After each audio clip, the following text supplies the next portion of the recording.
आज जो हमारे गेस्ट हैं उनके YouTube के ऊपर एक नहीं, दो नहीं, 17 चैनल्स हैं और 18 मिलियन से ज्यादा सब्सक्राइबर्स हैं। उनका इंग्लिश में भी है चैनल, हिंदी में भी है और लैंग्वेजेस में भी है। उनके चैनल का नाम है Josh Talks. Please give an energetic and warm welcome Supriya and Shobhit.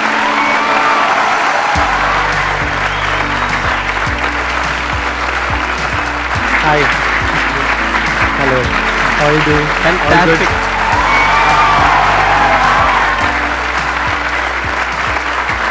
Please have a seat. कितने लोग हैं आप में से जिन्होंने जोश टॉक्स की वीडियोस देखी हैं? सबने देखी है, ऐसा कोई नहीं होगा जिसने नहीं देखी होगी। हाँ। लेकिन एक और इंटरेस्टिंग बात, कितने लोगों ने इनको आज से पहले देखा है? एक ने।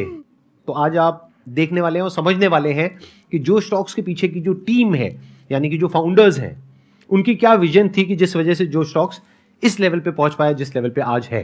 फर्स्ट ऑफ ऑल, जब 2014 में हम जोश टॉक शुरू कर रहे थे, आपका the biggest motivational seminar ever was the most inspiring thing on the internet. And कई बारी हमने उसको शायद 5-6 बारी देख रखा है तब भी, और उसी की वजह से कहीं ना कहीं जोश टॉक्स हमने स्टार्ट किया था। अरे वाह, क्या बात है।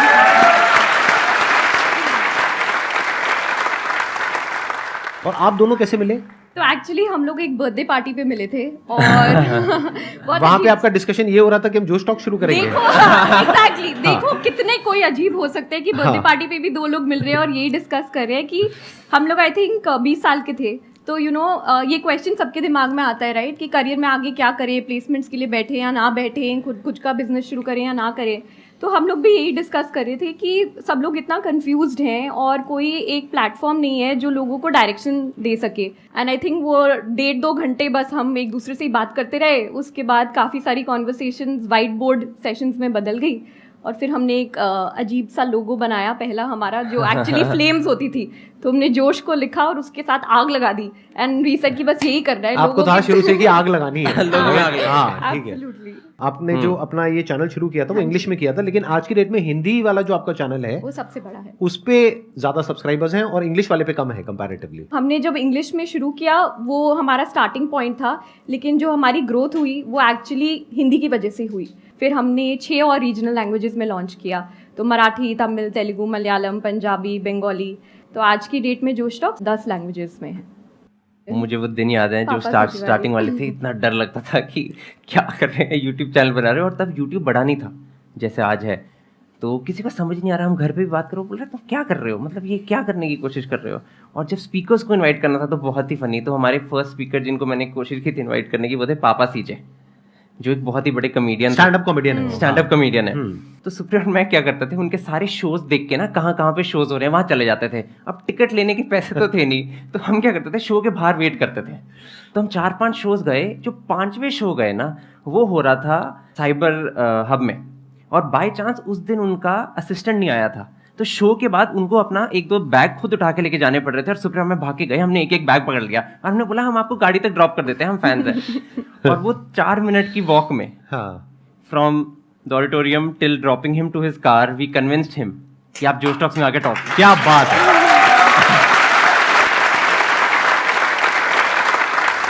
लेकिन ये प्रॉब्लम यहाँ पे सॉल्व नहीं होती है, क्योंकि उस टाइम पे आपके पास में जगह भी नहीं होगी, ऑफिस भी नहीं होगा, तब तक आपको फंडिंग भी नहीं मिली थी आई थिंक, राइट? तो फिर आपने कैसे किया, मैनेज कैसे किया? स्टूडियो, कैमरा सेटअप, ये सब रेंट पे लिया, कैसे किया?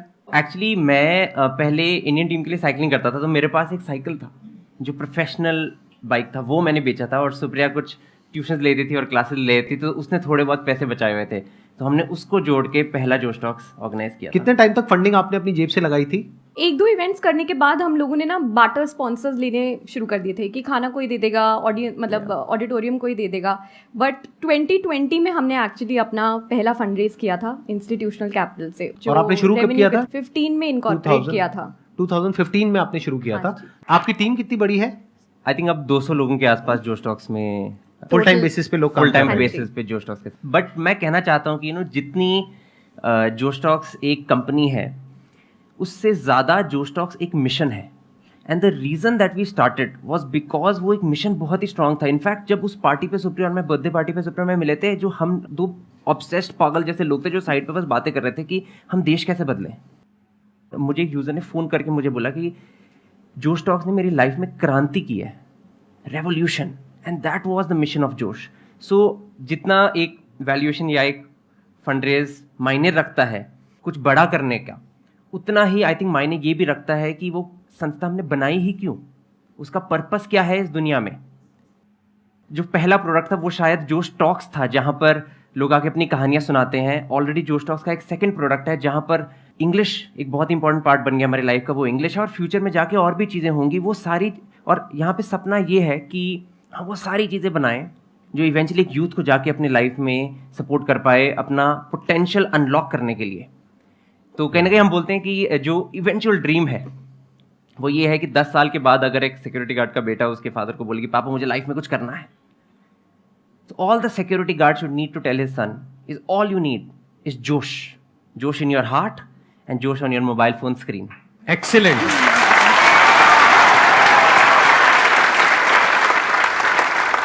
Q&A सेशन शुरू करते हैं।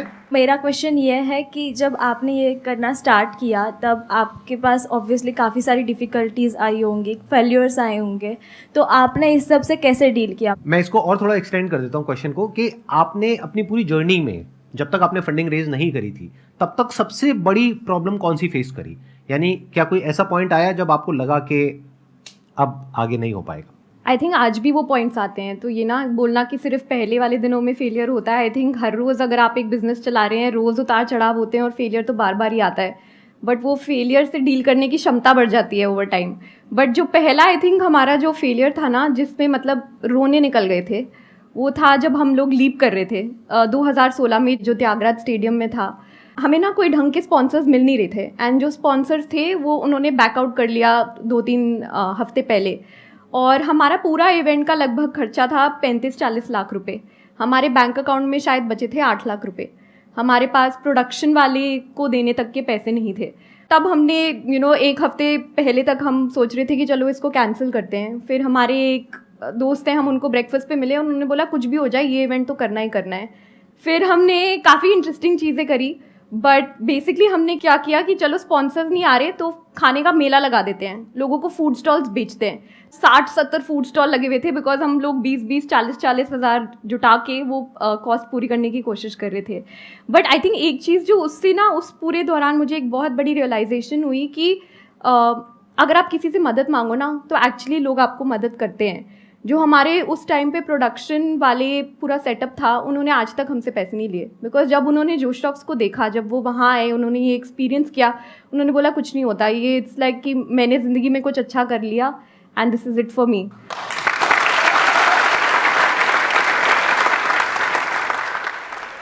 मैम मैं आप दोनों से यही चीज़ पूछना चाहता हूँ, लाइक इतने बड़े लेवल पे आप दोनों काम कर रहे हो, आप दोनों के बीच में कभी ना कभी क्लैश तो हुआ होगा, लाइक कभी ना कभी अभी आते हुए भी हुआ था क्लैश, लाइक फंडिंग यहाँ डालें, फंडिंग यहाँ डालें, या किसी और को बुलाएं, ऐसा कुछ? क्लैशेस तो हर को फाउंडर्स के बीच में होते हैं, क्लैशेस हर तरह की रिलेशनशिप में होते हैं, घर पे भी होते हैं, राइट। बट आई थिंक जब आपका पर्पस आपके उस क्लैश से ज़्यादा बड़ा हो, जब आपको पता है कि आप किसी मिशन पे काम कर रहे हैं, आपको अपना एंड गोल दिख रहा हो कि हम दोनों उसी रास्ते में चल रहे हैं, तो आई थिंक कि आप चीज़ों को रैशनलाइज करना शुरू कर देते हैं। एंड ऐसी काफ़ी सारी सिचुएशंस होती हैं जब हीटेड आर्ग्यूमेंट्स हो जाती है, फिर हम लोग ब्रेक ले देते हैं कि चलो ठीक है 30 मिनट बाद मिलेंगे, थोड़ा ठंडा होके। फिर ज़्यादातर ऐसा ही होता है कि हम लोग दोनों सेम चीज़ ही कह रहे होते हैं, बस वो दूसरे शब्द में कह रहे होते हैं, इसलिए वो लड़ाइयाँ शुरू हो जाती हैं। बट एक बार ये आप उसको थोड़ा ब्रेक डाउन करो, थोड़ा टाइम दो एक दूसरे को और बोलने की वो स्पेस क्रिएट करो, तो अपने आप ही प्रॉब्लम सॉल्व हो जाती है। आपकी सबसे लंबी लड़ाई कब तक चली है? मतलब कितने दिन तक चली है या कितने टाइम तक चली है? ऐसा कभी हुआ आई थिंक वो नियर बाय वाले ऑफिस में हुआ था ना एक बारी। क्या हुआ था? एक बारी लंबी चली एक और ये मैंने देखा है, ये पता है बड़ा मजेदार। आपको एक पॉइंट बताता हूँ, यहाँ पर अभी आपने एक चीज ऑब्जर्व करी होगी, लड़कों को याद नहीं रहता है। मुझे याद ही नहीं रहता। मेरी वाइफ मेरे को कहती है ना, जब मतलब घर पे ऐसा कुछ भी कि भाई ये हुआ था इतने साल पहले, मैंने कहा क्या हुआ था, मेरा भी एक बिल्कुल यही एक्सप्रेशन होता है, क्या हुआ था, कुछ हुआ था, क्या लड़ाई हुई थी, अच्छा, और उसको एग्जैक्ट याद होता है। उसको पूरा वर्ड टू वर्ड पूरी पिक्चर याद है, पूरा वो सारा बता देगी। उस टाइम पे आपने ये कलर के कपड़े पहने थे, ये आपने कहा था, ये फिर ये हुआ था, फिर ये हुआ था, फिर ये हुआ था। मैंने कहा अच्छा जी हुआ होगा, आप कह रहे हो तो सही होगा। हाँ, एनी हाउ आप लोगों ने ऐसा भी कुछ किया होगा कि अपना काम डिवाइड कर रखा होगा, अपना अपना डिपार्टमेंट अलग अलग डिवाइड किया होगा ताकि कॉन्फ्लिक्ट होने के चांसेस ही कम हो। ऐसा कुछ किया आप लोगों ने, या एक ही डिपार्टमेंट को आप दोनों हैंडल करते हैं? हमने ये काफ़ी कोशिश की है कि जो भी हम चला रहे हैं वो सिर्फ हम दोनों पे डिपेंडेंट ना रहे। तो हमारे 6 से 7 कोर टीम मेंबर्स हैं जो डिफरेंट डिपार्टमेंट्स या टीम्स को हैंडल करते हैं। और फिर शोभित और मेरा रोल भी काफ़ी डिवाइडेड है, जैसे मैं बिजनेस को देखती हूँ और फंड रेजिंग, इन्वेस्टर्स एट्सेट्रा, और शोभित प्रोडक्ट संभालता है। ऑल्सो जोश जैसे स्ट्रक्चर वो ये है कि हम 6-7 लोग हैं जो ब्रॉडली जोश टॉक्स को चलाते हैं, और फाइट्स हम सबके बीच में होती है। लाइक हमारी टीम में हर्षदेव, मितुल, शीनब, दर्पण, हम सब लोग हैं जो हर क्वार्टर मिलते हैं और चलाते हैं। और कई बार क्या होता है कि हर्ष का ओपिनियन मेरे से बहुत स्ट्रांग है, तो हमने ये डिसाइड किया है, हमारे कमरे में रूल ये है, जिसका भी सबसे स्ट्रांगेस्ट ओपिनियन है वो जीत रहा है। क्योंकि उस रूम में जो 7 लोग हैं, हम 100% एक दूसरे को ट्रस्ट करते हैं कि we are here to unlock human potential. अगर एक देव का व्यू बहुत स्ट्रांग है कि नहीं शोभित यही करेंगे हम, फिर हम वही करेंगे। डजंट मैटर कि सुप्रिया क्या सोचती है या शोभित क्या सोचता है या हर्ष क्या सोचता है। तो the strongest opinion wins. That's the rule we have created and we get over it. आप दोनों की अपनी जोश टॉक है, इन द सेंस कि मतलब आपने कभी खुद कोई टॉक कंडक्ट करी है अपने प्लेटफॉर्म पे? नहीं, तो अभी आपको तक तो घर का है, क्यों नहीं करते? मतलब घर की खेती है। मेरा होता मैं तो कभी नहीं छोड़ता मैं तो हर टॉक से पहले 5 मिनट के लिए आ जाता। चलो डन, फिर आज हम संदीप सर से प्लीज प्रॉमिस करवा रहे हैं कि सर आके जोश टॉक देंगे।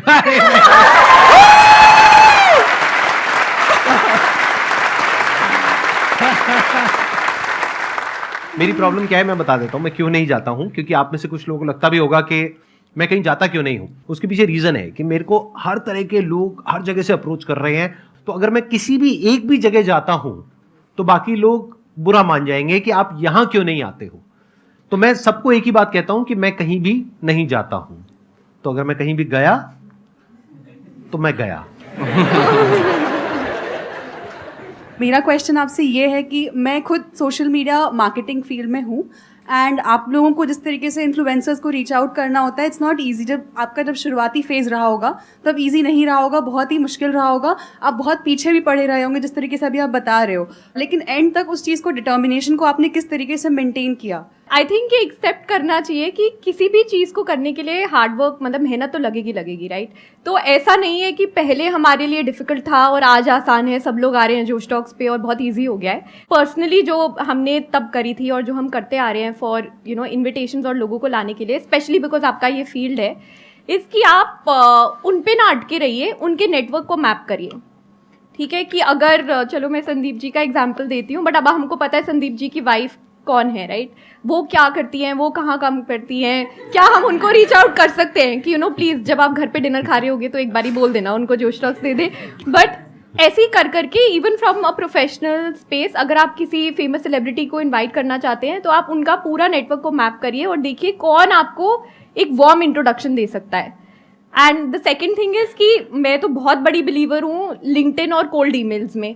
अगर आप बहुत शिद्दत से एक मेल लिखोगे ना जिसमें आप अपनी कहानी लिखोगे और बोलोगे कि मुझे हेल्प की ज़रूरत है, तो सब हेल्प करेंगे।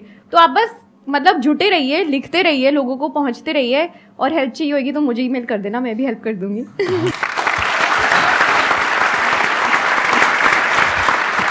देखो मैं यहाँ पे थोड़ा सा ऐड करता हूँ कि क्या आसान होता है और क्या मुश्किल होता है।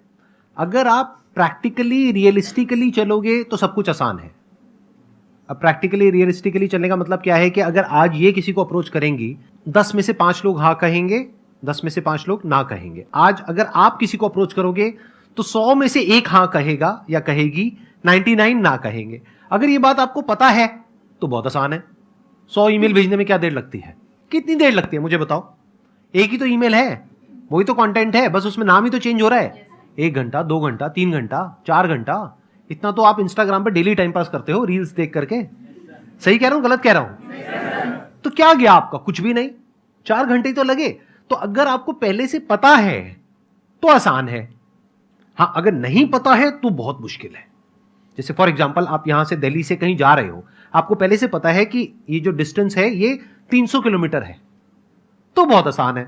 बट अगर आपको पता ही नहीं है कि वो कितना किलोमीटर है, तो हर 1-1, 2-2 किलोमीटर पे जाकर के आप रुक जाओगे। अरे आया नहीं, ये क्या हुआ, हम इतना दूर आ गए, हम 50 किलोमीटर आ गए, अभी तक नहीं आया। तो अगर आपके जो गोल्स हैं वो रियलिस्टिक हैं, प्रैक्टिकल हैं, तो सब कुछ आसान है।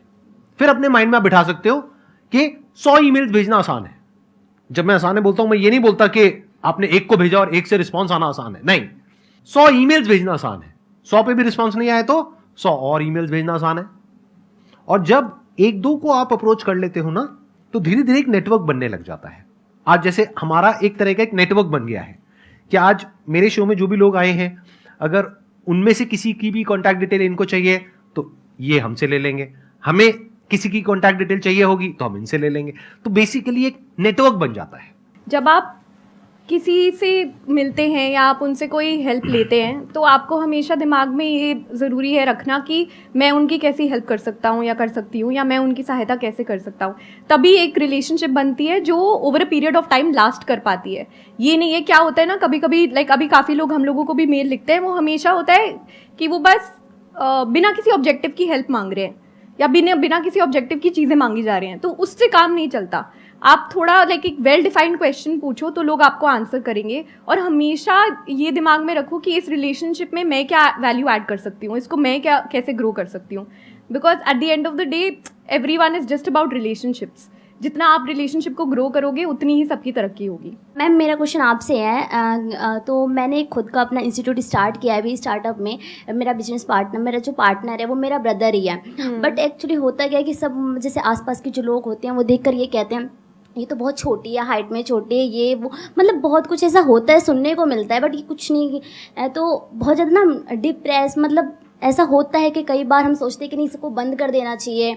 इस फियर को हम ख़त्म कैसे करें, ये मैं जानना चाहती हूँ। मैं यहाँ पे आपका पॉइंट एड्रेस कर रहा हूँ कि आप हाइट में छोटे हो, ये है वो है। तो हम ना एक मीटिंग में गए थे और ये फेसबुक के ऑफिस में मीटिंग थी। व्हाट्सएप के सीईओ इंडिया आए थे और उन्होंने कुछ इनवाइट किए थे कुछ लोगों को जो अच्छा चला रहे हैं, व्हाट्सएप फेसबुक अच्छे से यूज़ कर रहे हैं। तो वहाँ पे बहुत सारे लोग थे फैंसी कपड़ों में, ये सारा कुछ। और वहाँ पे सुप्रिया और मैं भी गए और मैं साइड में बैठा था। मेरे को डर लग रहा था, इतने बड़े बड़े लोग हैं कमरे में। सब लोगों ने को कुछ बताना था थैंक यू करने के लिए व्हाट्सएप के बारे में, या उनको बताना कैसे यूज़ कर रहे हैं। सब ने बोला और फिर एक बारी ना सुप्रिया की टर्न आई बोलने के लिए। सुप्रिया ने शायद 1.5 मिनट के लिए बोला सिर्फ, बट उस बात में इतनी डेप्थ थी, इलोक्वेंस थी कि उस व्हाट्सएप से ने फिर इनवाइट किया सुप्रिया को मिलने के लिए। तो अगर आप में डेप्थ है ना, आप किसी की टेंशन मत करो, आप अपने आप पे फोकस करो, अपनी डेप्थ बनाओ और अपने आप को कॉन्फिडेंस करो कि आप कर सकते हो। जब टाइम आएगा ना, दुनिया देखेगी। आप कोई भी काम करेंगे ना तो क्रिटिसिज्म तो आपको मिलेगी। लोग बोलते हैं छोटे हैं, मैंने आज 4.5 इंच की हील्स पहनी हुई हैं। अगर उनको यही दिखाना है कि हाइट पे मैच करने से मतलब आपका जोश मैच हो जाएगा तो हम वो भी कर लेंगे। तो आप हमेशा अगर कोई आपको क्रिटिसाइज कर रहा है ना, उसको आप फेस वैल्यू पे लो। उनके अंदर की इनसिक्योरिटीज़ हैं जो वो आप में कमी निकालने की कोशिश कर रहे हैं, और ये हमेशा होता है। अभी तो आपने अपना बिजनेस शुरू करा है, जब आप इन्वेस्टर से पैसे मांगने जाओगे एज अ फीमेल तब भी आपको प्रॉब्लम होगी। फिर आपके पेरेंट्स बोलेंगे आप शादी कर लो, शादी के बाद बोलेंगे बच्चा कर लो।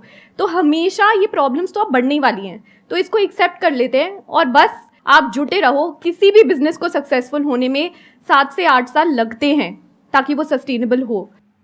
अपने आप में बस बिलीफ रखना है। अगर आपको सेल्फ डाउट हो जाएगा ना तो आप आगे नहीं बढ़ पाओगे।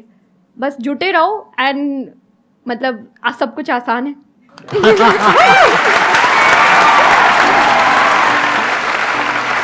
Thank you so much. Thank you so much. Thank you so much.